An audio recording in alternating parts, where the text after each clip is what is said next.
Hello friends, welcome to Anbarasi kitchen. Anbarasi கிச்சனில் இன்றைக்கி நம்ம சமையல் வீடியோ எதுவும் பார்க்க போகிறதில்ல, ஒரு கிராஃப்ட் வீடியோ தான் பார்க்க போகிறோம். ஒரு ஃப்ளவர் எப்படி பண்ணுறது அப்படின்னு சொல்லிட்டு நம்ம பார்க்கலாம். வாங்க வீடியோக்குள்ளே போகலாம். இன்றைக்கி நம்ம ஒயிட் சிமெண்ட் வச்சு தான் இந்த ஃப்ளவர் பண்ண போகிறோம். இது நார்மலாக எல்லா கடையிலையுமே கிடைக்கும்.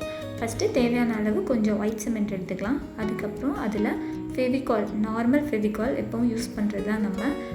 அதில் கொஞ்சம் இந்த ஒயிட் சிமெண்ட்டில் போட்டுக்கலாம்.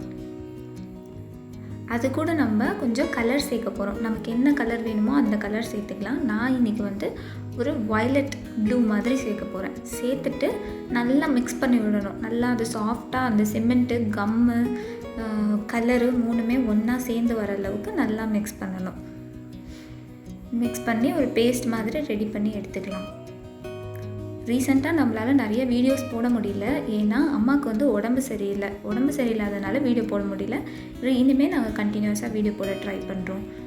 அதே மாதிரி நான் இப்போ என்ன பண்ணுறேன்னா, ப்ளூவில் கொஞ்சம், எல்லோவில் கொஞ்சம் ரெடி பண்ணி வச்சுருக்கேன். அந்த வயலட் கலர்லேருந்து கொஞ்சோண்டு எடுத்துகிட்டு ஒரு சின்ன பால் மாதிரி பண்ணிவிட்டு அதை லைட்டாக இந்த வீடியோவில் காட்டுற மாதிரி ப்ரெஸ் பண்ணி விடணும். ப்ரெஸ் பண்ணோன்னா நமக்கு அது ஒரு பெட்டல் ஷேப்பில் கிடைக்கும்.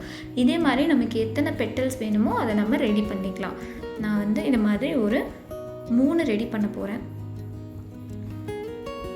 அதே மாதிரி சின்னதாக ஒரு பால் மாதிரி எடுத்துக்கிட்டு நல்லா ரோல் பண்ணிவிட்டு ஃப்ளாட்டாக ப்ரெஸ் பண்ணிவிட்டு அந்த ஷேப்புக்கு நம்ம கையால் என்ன ஷேப் வேணுமோ இதே மாதிரி ஷேப் தான் பண்ணணும். 3 பெட்டல்ஸ் தான் பண்ணணும்னு அவசியம் இல்லை. எத்தனை பெட்டல்ஸ் வேணால் நம்ம பண்ணிக்கலாம். நம்ம ஃபார்ம் பண்ணுற ஷேப் தான். இதே மாதிரி எனக்கு தேவையான எல்லாமே நான் ரெடி பண்ணி வச்சுட்டேன். இப்போ என்ன பண்ண போகிறேன்னா, எல்லோ கலர் எடுத்துக்க போகிறேன். எல்லோ கலர் எடுத்துக்கிட்டு சின்ன பால் மாதிரி எடுத்துக்கிட்டு நடுவில் அந்த ஃப்ளவரில் போலன்ஸ்லாம் இருக்கும் இல்லையா, அந்த மாதிரி ரெடி பண்ணிவிட்டு இந்த மாதிரி கம்பி ஃப்ளவர் பண்ணுறதுக்கு தனித்தனியாக கடையில் கிடைக்கும். அந்த கம்பியை நடுவில் வச்சு அந்த போலனுக்குள்ளே நல்லா சுருகி விட்டுடுறேன். டைட்டாக சுருகிட்டு இப்போ என்ன பண்ண போகிறோன்னா, அந்த பெட்டல்ஸை சுற்றி அந்த போலனில் அரேஞ்ச் பண்ண போகிறோம். ஸ்ட்ராங்காக இல்லை அப்படின்னு நினச்சிங்கன்னா நீங்கள் இன்னும் 2 கம்பி வேணால் உள்ளே இன்சர்ட் பண்ணிக்கலாம். இன்சர்ட் பண்ணி நல்லா சுற்றி விட்டிங்கன்னா அது டைட்டாக பிடிச்சிக்கும். ஒயிட் சிமெண்ட் ட்ரை ஆகும்போது அது கரெக்டாக ஃபிக்ஸ் ஆயிரும். பார்க்குறதுக்கு நமக்கு இப்போது அழகான ஒரு ஃப்ளவர் கிடச்சிச்சு.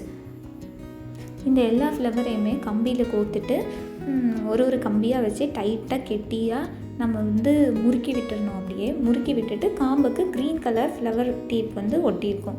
இப்போ பார்த்திங்கன்னா ஃபினிஷ் பண்ணதுக்கப்புறம் ரொம்ப அழகான ஒரு ஃப்ளவர் கிடச்சிருக்கு. இதை நம்ம ஃப்ளவர் வேஸில் போட்டு வச்சோன்னா ரொம்ப அழகாக இருக்கும். இந்த ஃப்ளவர்ஸ் எவ்வளோ நாள் ஆனாலும் பெர்மனெண்ட்டாக இதே மாதிரியே இருக்கும். இந்த வீடியோ பிடிச்சிருந்துச்சுன்னா அன்பரசி கிச்சனை லைக் பண்ணுங்கள், ஷேர் பண்ணுங்கள், சப்ஸ்கிரைப் பண்ணுங்கள். நன்றி, வணக்கம்.